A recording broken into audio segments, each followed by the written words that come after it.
Citizens of Israel, for weeks, we have tirelessly pursued a single goal: to exhaust every possible effort to bring our hostages home. We extended the ceasefire for weeks, even when we did not receive hostages.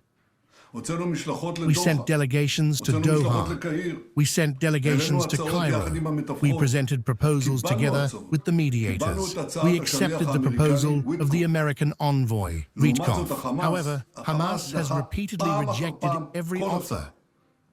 And I have promised you many times, if Hamas stands by its refusal and does not release our hostages, we will return to fighting. And indeed, we have returned to fighting, returned with full force. Together with the Minister of Defense, I accepted the recommendation of the IDF and security officials to resume intense combat against Hamas. From now on, Israel will act against Hamas with increasing intensity. And from now on, negotiations will only take place under fire. Hamas has already felt the strength of our arm in the past 24 hours, and I want to promise both you and them, this is just the beginning. We will continue fighting to achieve all the objectives of the war: the release of all our hostages, the elimination of Hamas, and ensuring that Gaza will no longer pose a threat to Israel. Citizens of Israel, my heart, our hearts, are with the hostages and their families. They endure an inhuman nightmare every single day and every single minute. I turn to the families and say, our commitment and that of the security forces is to act relentlessly to bring your loved ones home, both the living and the fallen. And one more thing, I hear the commentators spreading lies in the studios, as if the IDF's recommendations and actions are driven by political considerations. They have no shame. They have no red lines.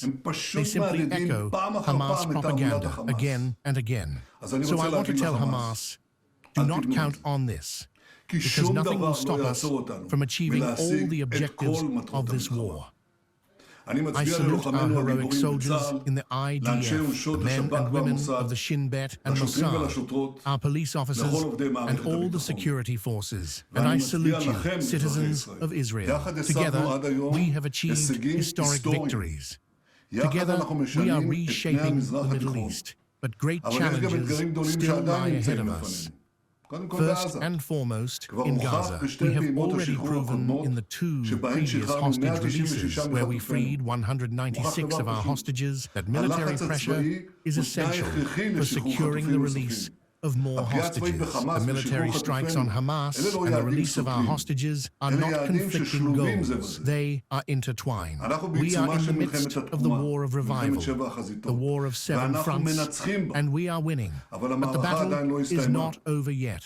This evening, the Houthis fired missiles at Israel once again. I ask you, citizens of Israel, to strictly follow the Home Front Command's instructions. Let us state a simple and undeniable truth. These guidelines save lives. I greatly value the cooperation with our American allies against this branch of Iran's axis in Yemen. And of course, we still have significant work to do against other parts of the axis of evil. But in one thing I am certain, we are stronger than them, and we will defeat them.